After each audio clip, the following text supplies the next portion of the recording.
কি হলো mister writer? মুখ গোমরা কেন, কথা বলছো না? তোমার সাথে কোনো কথা নেই। কেন? আজব কথা, কেন?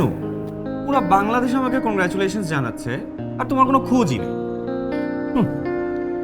আমার খোঁজ দিয়ে কি হবে?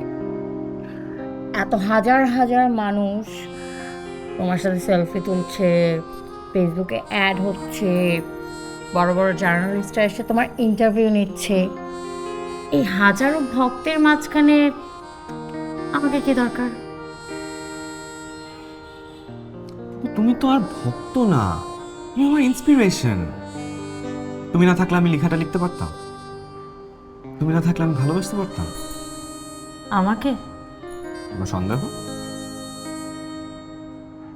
ভালোবাসলে বলো না কেন? আমি ভালোবাসার কথা বলতে পারি না, কিন্তু আমার চোখ দেখলে বোঝো না। না, বুঝি না। শুনো, ভালোবাসার কথা আমি এরকম বুঝে নিতে পারবো না। ভালোবাসলে না মুখে বলতে হয়। ভালোবাসা হচ্ছে ভিটামিন সি এর মতো। ভিটামিন সি যেমন প্রতিদিন খেতে হয়, না হলে বডিতে থাকে না, ঠিক তেমন ভালোবাসাও প্রতিদিন প্রকাশ করতে হয়, অনুভব করতে হয়, না হলে সেটাও ফেড হয়ে যায়। দারুণ বলেছো কিন্তু।